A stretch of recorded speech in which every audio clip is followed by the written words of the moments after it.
Welcome to the new video on the Feries series, the series where I read fantasy books until I fall in love with the genre. Today, we'll be reading Afterlove by Tanya Byrne. I chose this book because it's a standalone fantasy novel, and because I really like that aspect of the last one that we read, I wanted to keep exploring standalones. I also chose it because it is queer, and I hadn't read a fantasy queer story up until now, so besides Carry On, which doesn't count because Carry On is my favorite book, it is fantasy, but it's different, okay? We're not counting that. And by the time that I'm recording this introduction, I've actually already finished reading this book. So here is how that went. Hi. I don't know how I'm starting this. I've been recording some vlogs for reading or treating, however you want to call it. So I've already done some stuff with this book for that. So let me show you what I did. I basically only divided, I only marked how much I had to read it every day so that I end this by the 31st of this month. It is currently the 23rd of October and I'm about to start it. So doing the maths, it took me to 43 pages every day, which is not too bad, unless you have a headache, which I do. So, yeah, we're doing amazing. Those are the markings. Very beautiful. I've also decided I'm going to use these, what are these called? Tabs? These tabs to mark the book. I don't know if I'm going to do, super a lot of marking stuff, but in case I do, there's that. Now, I have no idea what this book is about. No news there. All I know is that it's gay and that it possibly has vampires. That's all I know. And I'm not even sure about the vampire part. So I thought we could read the blurb and figure it out together at the same time. Everyone, grab your blanket, get ready for a class reading. Car headlights. The last thing Ash hears is the snap of breaking glass as the windscreen hits her and shatters into a million pieces like stars. But she made it. She's still here. Or is she? This New Year's Eve, Ash gets an invitation from the afterlife she can't decline to join a clan of fierce girl reapers who take the souls of the city's dead to wait their fate. What? Excuse me, pause. Pause? Rewind. This New Year's Eve, Ash gets an invitation from the afterlife she can't decline to join a clan of fierce girl reapers who take the souls of the city's dead to await their fate. I read that right. That's what it actually says. Okay. But Ash can forget her first love, Poppy, and she will do... Oh no. This is bad. This is bad. You know, when I was reading before the before the coffee gets cold, there was a character called Kazoo, and every time I would read it in my brain, it would go Kazoo, like the little kid, you know, this guy. Kazoo! And now there's a character called Poppy in this, and all I can think is that video where Poppy goes, I'm Poppy, I'm Poppy, I'm Poppy, I'm Poppy. So yeah, that's nice. That's super nice. Super incredibly nice. Amazing, show-stopping, never done before. I can't wait to only hear that video replay on my head every time I see that name. Which, honestly, why? Why is my brain like this? I know so many people called Poppy, and yet every time that's what I hear, and for why. But Ash can forget her first love, Poppy, and she will do anything to see her again, even if it means they only get a few more days together, dead or alive. Dun dun dun. Okay, cool. I don't think I know what that means, but we'll find out together. Not even that will tear them apart. Amazing. Okay, so I need to read 4 chapters today, starting with the breakfast or preface, however you want to call it. I personally call it breakfast because it sounds kind of the same. Just listen to this. Preface. Tell me that's not breakfast. Preface. Breakfast. I need to read that first, and then 3 more chapters. Whether I'm gonna actually be able to read them today, I don't know. But I will keep you informed. I honestly do not feel like reading at the moment. I just want to go to bed and sleep. So that's amazing. That's incredible. I love that for me, personally. The thing is, if I don't read it today, then tomorrow I need to read 86 pages. And tomorrow I need to go out and I need to babysit my landlord's kid. So I don't know if I'll have time. Is the issue. Do you see the issue? Like, if anything, I should be reading 86 pages today. So yeah, I'm thinking, do I take this to bed and just like YOLO it and try to read as much as I can in bed? I think that's what I'll do. But first, the first sentence. Wait, what? What has this author been through? Because tell me why the dedication is for my mother and everyone else who got on the boat. I hope you're where you want. Oh, I thought this was some tragic thing about like some Titanic thing. It's not. It's like it's like the boat of the afterlife, you know? Like if Greek gods were real and like you take the boat on, you know? Yeah, to go meet death or Hades, whatever. That's what it is. That's what she means. I'm stupid. It's me. Hi. She did not mean a literal boat, like Titanic. I was like, oh my god, what did she go through? What happened to her mom? She took the boat. Oh my god, is she a Titanic survivor? What the hell? No. First chapter or first part? Question mark. I'm not sure. I think it's first part. Love.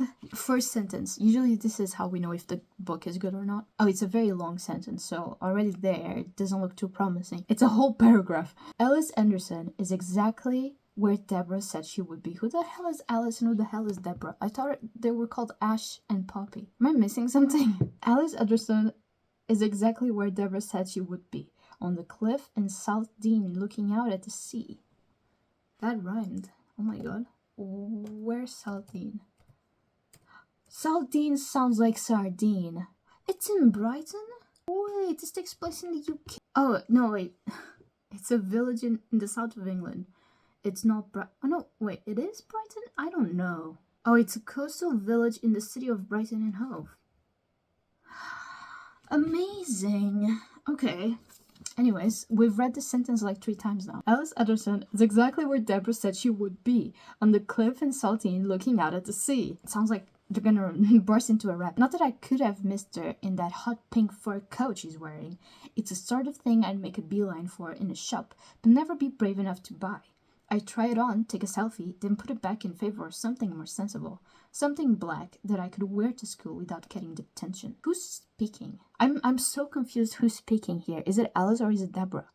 Like, that's what I'm trying to figure out. Is it because it says Alice Anderson is exactly where Deborah said she would be?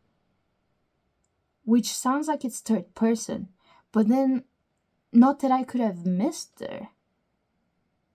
Oh, it's a third person. Like, Deborah is not important for the plot. We don't care about Deborah. We only care about Alice Anderson and whoever this person is. I get it now. It took me a while, but I got there in the end. So, you better be proud.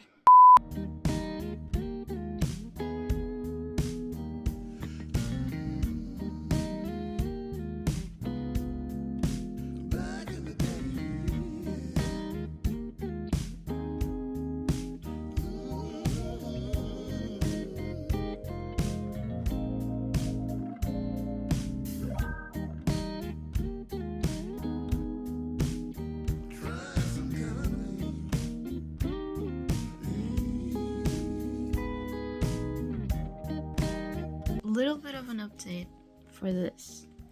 Also, you might be wondering, did you actually read the 43 pages like you said you were going to? No, it's been 2 days. Well, technically it's been 2 days because I read like 8 pages that day, and then yesterday I read like 10 more, and yeah, I'm still trying to get through that part. So I'm supposed to be on this mark. And I'm still not even on the first one, so yes.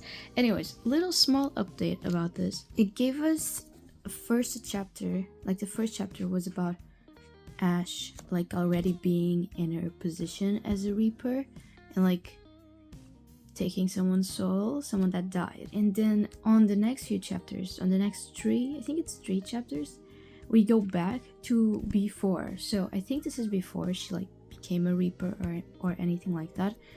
And we get to see that she meets this girl on a school trip, and they really get along, and she likes the girl, and the girl gives her number.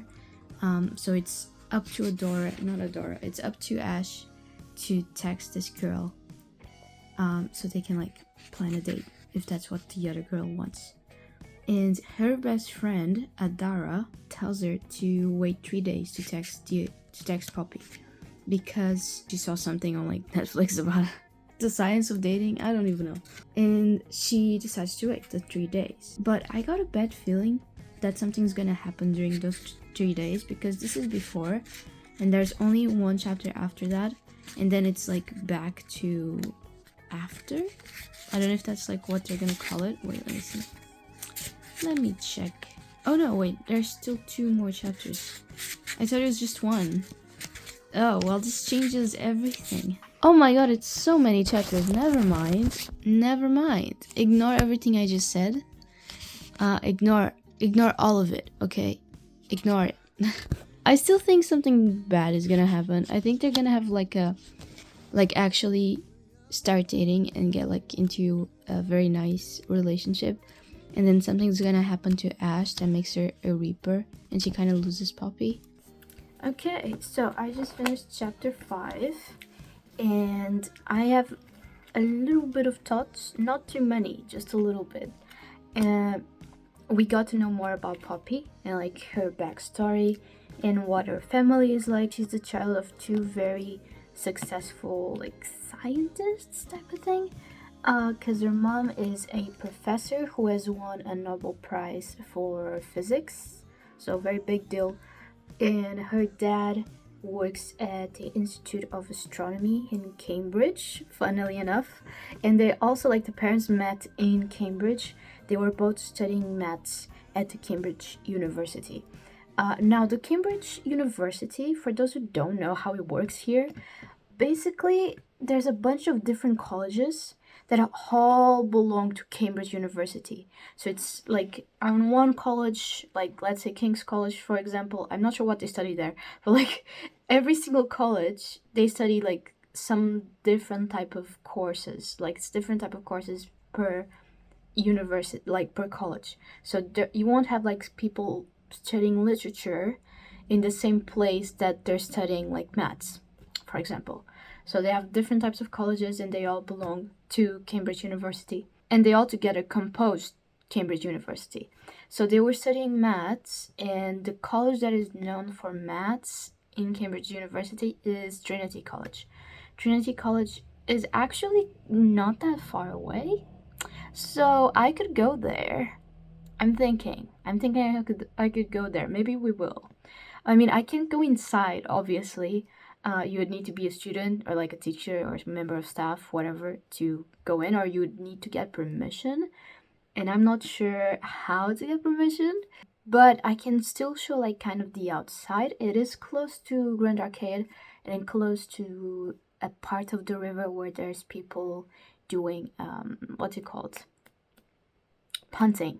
People punting. So it's somewhat close. I'll try to go there sometime next month, maybe, just so I can show you what Trinity College is. Then they also mentioned the Institute of Astronomy where her dad works, but that is so far away. Oh my god, that is not close at all. But Trinity College is doable. You know what we're gonna do? We're gonna do a sneaky little transition, shall we? Alright, where's that section? Here it is. This is the section that talks about Trinity College. And are we ready? Are we ready? Hold your breaths. Hold your breaths. Okay, and we're traveling in 1, 2, 3. Looking all around at the people I see, everybody's living the dream. Starring in the show that we film on our phones, taking photos for pretend magazines. I don't want silver, don't want the bronze. I won't play party, I play the fines. Every time maybe that could be me. We get to know that Poppy is very lonely. She doesn't have siblings. Her parents are not around that much. I like from context clues. I could have just googled the college, like the school that she's going to in Brighton, but I didn't. But like the school that she goes to sounds like a boarding school, so they sleep at the school and everything like that, which is not. It sounds like a very lonely life, to be honest. So that is a complete opposite to Ash's life because she's so involved with her family. Like everyone's so lovely. They're always there for her. There's a bunch of banter, like familiar banter and sister banter and all of that. So it's very different. They're very different personalities, and I think that's what's gonna make them be like so compatible is because, well, they're different, right? So they say that opposites attract. So yeah, I'm liking it so far. Just finished part 1 of this, the before part of Afterlove, and I got some thoughts. So I kind of called it that she was gonna get killed, that Ash was gonna get killed by a car, like on a car accident, because it was said at the beginning that she just saw like glass shattering and like the lights of a car and blah blah blah, like all of that. So I had that feeling that she was gonna get like either gonna be in a car and have an accident or gonna be run over. I thought initially that it was gonna happen during the taxi scene when her and Poppy are in the taxi and they like have a little kiss in the taxi. Gets very mad at them, and, like throws them, like tells them to get out of the taxi because he's a homophobic prick. I thought that's when it was going to happen.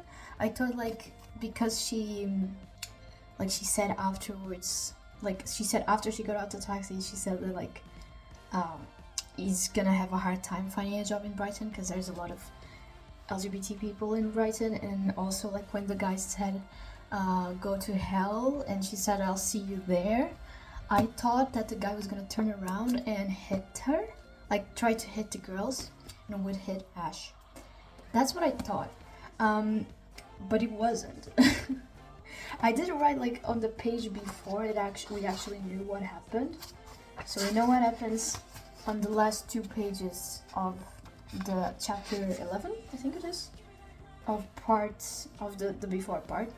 So I wrote on the page before, just when she thought she had escaped the car that came running at them, I wrote this, because she met like this girl that was very weird, and she describes it as cold. That's what I feel looking at her, despite her pink cheeks and smile. She leaves me cold. And that to me just screams something's weird here. Then the car comes and like crashes, and I wrote, because she thinks the car missed her, right? So I wrote, it didn't actually miss her, did it? It killed her, and Dev is a Reaper, and she's the one that makes Ash a Reaper too, isn't it? That's what I wrote. So I think that's what's gonna happen. Like, I mean, I know that the car actually killed her. I think that Dev is here to like select the next Reaper, because she does say at the end, I knew it. I knew it was going to be you, Ashana. So I got a feeling she was just like out looking for someone that was gonna be a Reaper as well, and just happened to be Ash. Maybe it didn't just happen to be Ash. Maybe it was like way bigger than a coincidence. But still, like, yeah. I don't know where we're gonna go from here, because like so far this book is so like the way they speak about life and like everything is so poetic, so philosophical in a way. Like they don't sound like 16-year-olds, I'm gonna be honest. They're on the same level as Aristotle and Dante from Harry and Dante Discover the Secrets of the Universe, which I'm not complaining about. It's a little unrealistic, but I do like it. Like I haven't been a 16-year-old in almost 10 years, so I don't know if I was like this when I was 16. I really do not remember, but I don't remember 16-year-olds being this self-aware and this emotionally intelligent. I wonder like how the before is going to be, because we got a little bit of a peek like on the preface preface, we got to see that she's not doing too well as a Reaper. Like, she doesn't sound happy. She sounds really happy when she's with Poppy. She doesn't sound happy at all in the first chapter, like on the preface. So I wonder if we're gonna get to see her see like the consequences of her dying, like if she's gonna be able to see, kind of like in Julie and the Phantoms, if anyone has seen that show. Really good. They canceled it, but it's really good.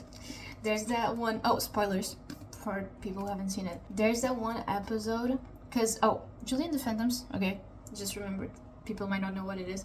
For those who don't know what Julie and the Phantoms is, basically there's these three guys, they're part of a band in like the 90s or something, and they die by eating a hot dog. I know, very funny, very haha, quirky, goofy, silly, but yeah, they die. And then like it kind of jumps to the future, and there's this girl who lost her mother, and her mother was very connected with music, and she herself is very connected with music and was very connected with music, but hasn't been able to sing since her mom died. And she's kind of like going through the motions of grief and all of that. And she's the only one, because these guys, like, they've been on limbo after they died for years, like 20 years almost, I think. And suddenly they just appear on her garage, and she's the only one who can see them, and they are like ghosts, hence the Phantoms. And she's Julie, surprise surprise, Julie and the Phantoms. And they kind of like learn to heal by like being together, because like they get into this band, and like Julie starts to heal from like losing her mom by like trying to help these guys, and they are just very excited to have a new chance at live at doing music.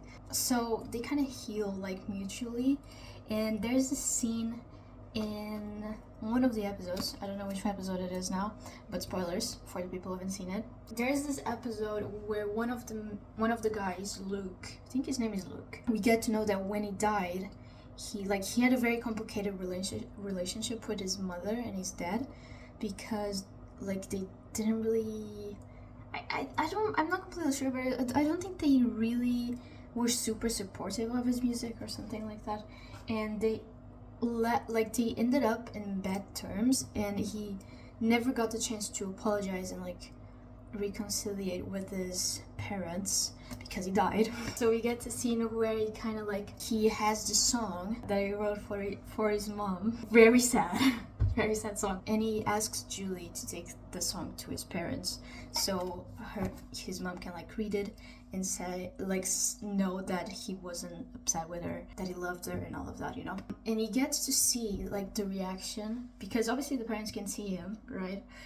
Can see the ghost, but he can see them when Julie gives the letter to the parents. Not the letter, the song. He wrote the song. He can see the reaction of the parents when they see, like when they read the song, and he can kind of see like how the parents are still feeling, how they are still grieving and stuff like that. I wonder, end of spoilers, I wonder if this is gonna show us Ash going like back as this like ghost, specter, phantom type of thing, going back to her house and like seeing the parents react, like getting the news, the reactions, like see like her funeral, all of these things. I kind of hope that it does. I feel like it might not, because I'm not completely sure, but I feel like this might be a YA novel. So I don't know if they're gonna go that deep and like show like the parents' reactions, but from her perspective. I think it would be so interesting. I would really like to read that. I think it would be like heartbreaking, and just I think it would be very good for the story. Just to see the way they react, to see the way Poppy reacts. Oh my god, that would be like, it would be a punch in the stomach, but I think it would be very cool to see, because they would like really go deep into like grief and what it is like to lose someone that you love. But yeah, I wonder how they're gonna tackle this, how Tanya is gonna tackle this. You still have a lot to read. And by a lot, I mean like 200 more pages. So a lot can happen. I feel like if she spent like 60 pages maybe, just like two chapters would be enough. Just exploring like the pain and the grief. So we got to see like a chapter from the parents and sister POV, and then a chapter from Poppy's POV. I think that would be chef's kiss. And then after that, we could go to like her being a Reaper and like her trying to get Poppy back. I'm not sure if that's what she's trying to do. It does say, but Ash can forget her first love, Poppy, and she will do anything to see her again, even if it means they only get a few more days together, dead or alive. So yeah, I don't know what's gonna happen there, but I feel like she might make a pact with like the devil or something, if that exists, with Grim the Ripper from Sims 4. I'm not sure, but I guess we will see. But so far, I'm liking it a lot. We got a bit more information on how the Reapers work. So the way people get chosen to become Reapers is that it's purely a coincidence. It's the last person to die on New Year's Eve is gonna be the Reaper. Which is like truly just a coincidence, really. There's like nothing special about Ash that made her a Reaper or anything like that. And they basically don't decide who dies. They say here, the decision has been made before you get there. Grim Reapers are responsible for the people in their parish who died the same way they did. So in your case, you'll be responsible for adolescent sudden deaths. We refer to you as Grim Reapers, but you're actually more like collectors. All you have to do is escort them down to the beach where someone will be waiting to take them to the other side. Which is interesting. And apparently, if they don't do everything that like this Rebecca person, is this Rebecca? Deborah. This Deborah person says, then you'll be banished for eternity. So that's reassuring. Super, yes. So Ash truly is dead, and now she's like responsible for guiding other people to like the light. I suppose you can say something like that, to the great beyond or whatever. She still doesn't believe them. She thinks they're just fucking with her, and she's gonna go home. She's gonna try to go home at least. So that's gonna be interesting. I really hope we do get like the emotional part of it, because I would love to see that. Okay. It's time for an update on this. So I read 43 pages today, like I've been doing every day. And I've got some thoughts. Not too many thoughts, but some thoughts. So we know by now that if someone from your past life, or someone from your past life recognizes who you are, that means they're about to die and their time is about to expire. Which is so lovely. Truly so nice. Ash sees her friend Adara and she sees Poppy, but they don't recognize her, so she gets a little sad. Normally, like, that's understandable. And then there's a very nice, I thought it was a very nice scene where, what's her name? It's not Dev, it's the other girl. What's her name? It starts with the knee. I'm not sure what her name is. Essen, that's the one. I don't know if it's pronounced like that. We're gonna hope it is, okay? For this video, for the purpose of this video, we're gonna hope it is. Essen takes Ash to the cemetery so she can look at her own grave and like realize to like really have some closure, and the fact that she's actually dead, that actually happened, which I thought was very nice, very thoughtful. A little creepy, but thoughtful nonetheless. And then Poppy is there? Like, Poppy, I'm guessing she was going there just to visit Ash's grave, right? But Poppy's there and she recognizes Ash. Like, she had seen Ash before. Like, literally, I think it was the day before or something, and she didn't recognize her. But she recognized her in the cemetery, which... does this mean that Poppy is about to die? Like, is that what's happening? Is Poppy's life about to end? Or is there some sort of, like, exception where if the Reapers are at the cemetery by their grave and someone comes to look at their grave, they actually recognize them without meaning that their life is about to end? Like, I wonder if that's, like, an exception to the rule, or if Poppy is actually legit about to die. So, yeah, that's mostly my thoughts. Okay, little update for this. Not that I have a big update. So Poppy is actually going to die, apparently, according to Deborah. She's actually going to die. There's no way of stopping it. There's never been cases where people haven't died after they seen Grim Reapers. Almost said Grim Walkers. What even is a Grim Walker? That's something, isn't it? What's a Grim Walker? Is it from Star Wars? It is, isn't it? It's from the Owl House. Okay, if you are watching the Owl House and you're not like up to date with it, don't go look what a Green Walker is, okay? That's major spoilers. So yeah, there's no way of her escaping death. So now we're kind of just in this waiting process to know like when she's gonna die, how she's gonna die. At the same time, Ash is trying to stop her from dying, which if she manages to do successfully, then she's gonna get punished. And from what we've been told, the punishment is not gonna be very nice. It's gonna be very horrible. I think this was kind of giving me vibes of like they both die at the end, where the whole book we knew that the guys were gonna die at the end. It was just a matter of like waiting for it and like trying to figure out when it was gonna happen. And this is kind of giving me the same feelings to when I read that book, because while I was reading, even though I knew that they were supposed to die at the end, I kept thinking, oh, but like I kept holding on to hope, you know. So I kept going, but what if they don't die at the end? Like that's a possibility that could happen. Like what if they just don't die? They do something and it like rails off the whole process of them dying. And this is giving me the same vibes, like same feelings, because I keep thinking, oh, Poppy's gonna die, like we know this. But at the same time, I keep thinking, but what if she doesn't? Like, who's to say that she does actually die? Like, maybe Ash does manage to save her, or maybe there is gonna be like a case where they don't die after looking at a Green Walker. Grim Reaper, not Green Walker, goddammit. So yeah, I keep holding on to that hope that she's not gonna die. While we both know that she's probably going to die. Like my guess is that she does die. How? I don't know. I feel like it's gotta be tragic. Like really tragic. Like it was when they both die at the end. I don't know. We're gonna see. I have a bone to pick with this book. And the bone is that why is it making me feel things? I didn't subscribe to this. So, like what? Who allowed this?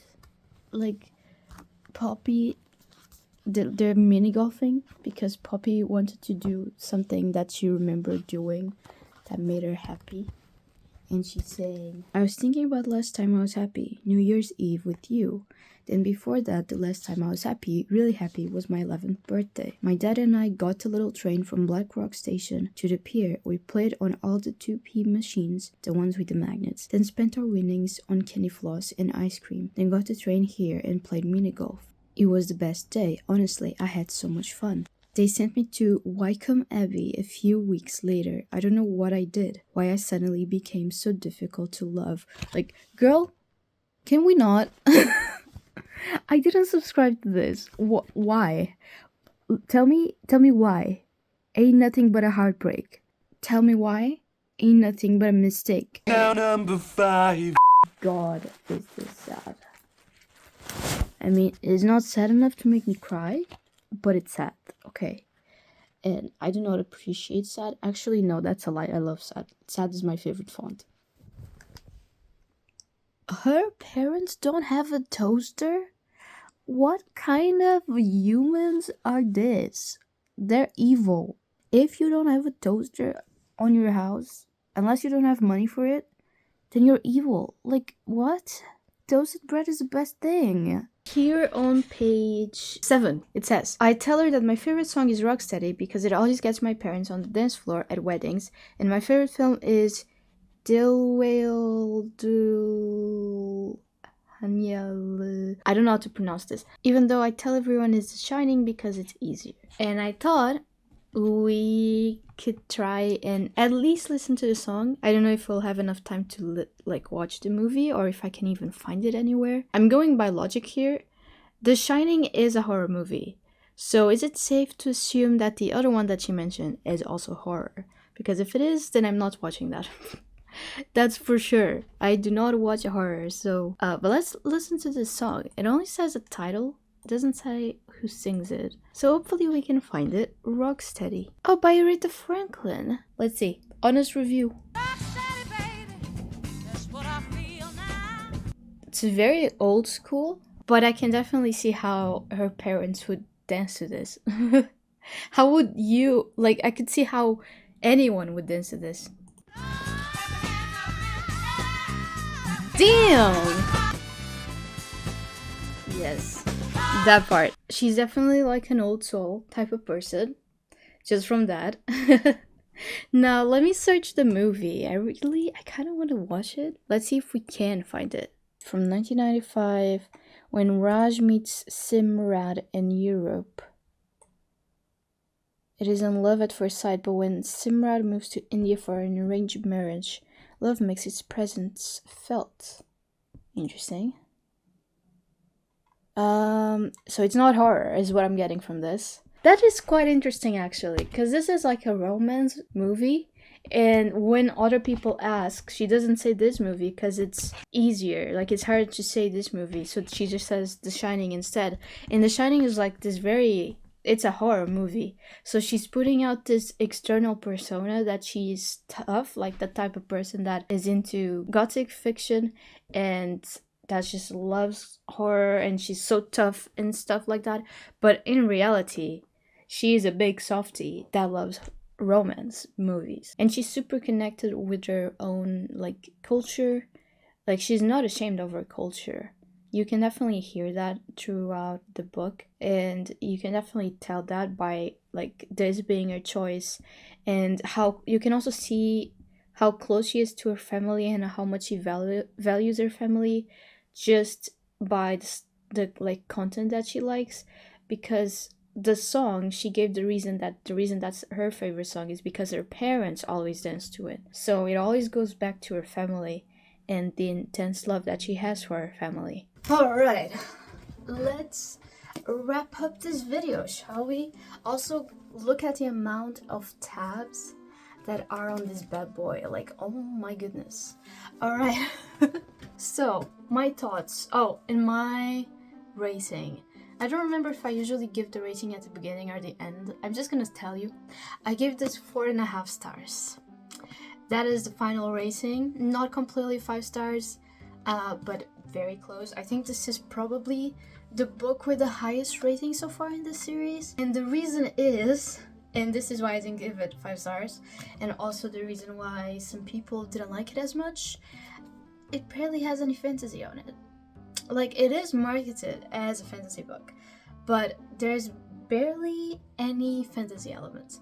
In the sense that there are reapers, like, that is a thing. There are reapers in the story, but they're just like normal people. Like, I really expected there to be like some more mystique around these people, these reapers. I expected them to like have maybe a little bit of a different appearance, or like have some ghost-like qualities, like being able to pass through walls, or being kind of like a like a Kwame from Miraculous, where they can open like locks and stuff, or they don't appear on cameras like, well, like Kwames and like vampires. I expected them to be like that, and they weren't. They were just kind of like normal people. Everyone could see them. They had their own bookstore that like people could go into and like buy stuff. Because like, even when I read the bookstore, in my brain, because they were reapers, I thought there was just an abandoned old bookstore.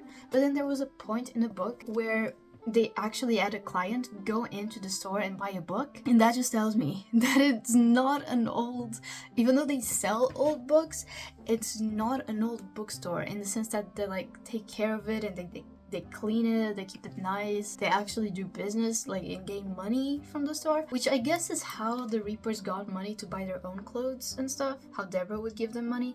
But still, like, they are basically just normal people.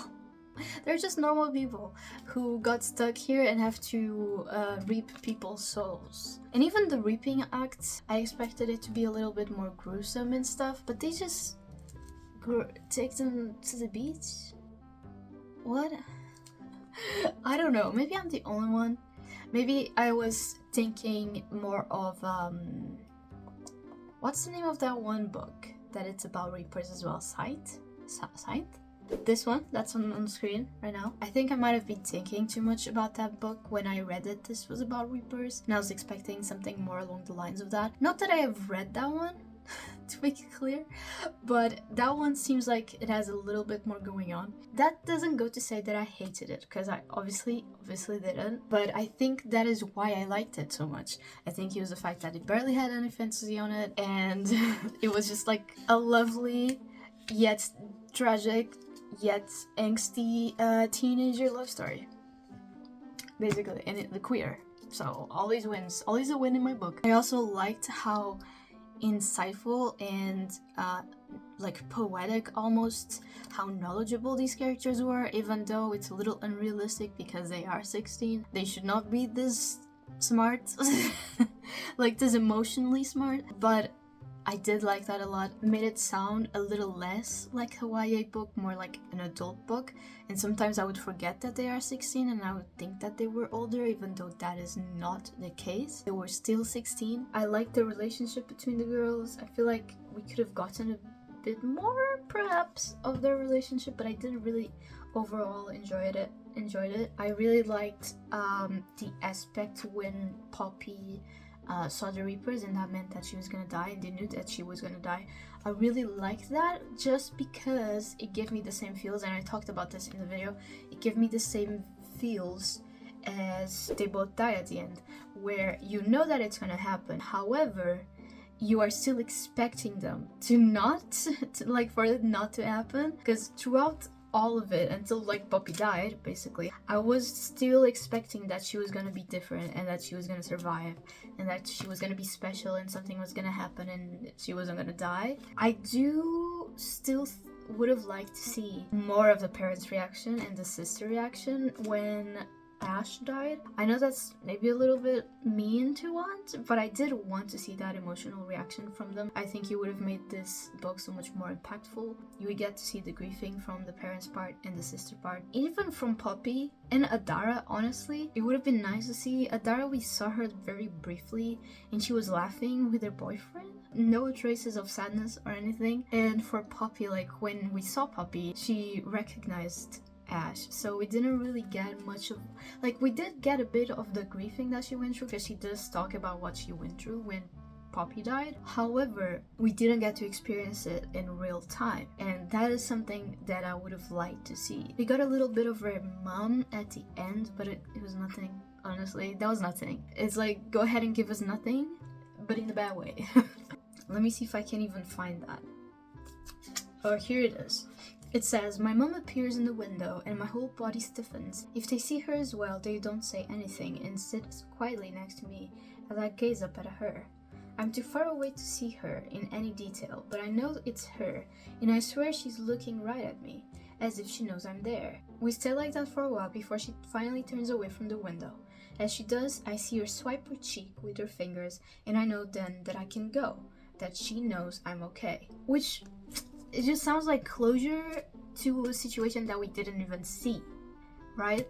Because like we get closure, but we didn't get like the opening. Is that the word? I don't know, but do you know what I mean? It would have been nice to get like a little chapter where you just get to see how much the parents are struggling from losing their own child, which I feel like it's something very important, and like something definitely that was done very, very well in Electra by Jennifer Saint. I cannot talk highly enough about that book. That book is incredible. It's a wonderful retelling of grief itself, and it deals a lot with like the grief from a mother losing a child, and as well from a child losing her dad, and it's just fucking amazing. So if you haven't read that book yet, definitely go read it. And I don't know why I put too many expectations on this book, that we were gonna have that for this. We were gonna have like the mother grieving her child, the parents grieving, the sister grieving her child sister grieving her sister. Ugh, you get it. Yeah, that's my number one bone to pick with this book, is that we didn't see that. Otherwise, like, we didn't get much fantasy, which kind of sucks because it's supposed to be a fantasy book, but I don't mind it because I don't like fantasy all that much. So for me, for me it was fine that part. But hopefully the next few books that we read for Furies are actually have like way more fantasy elements than this one had. And yeah, I think that will be it for this video. If you like this, feel free to give it a like and subscribe and turn on the notification bell. It really helps me out a lot and it will let you know when I post new videos or go live. And with that, that's it. Bye guys. Bye bye.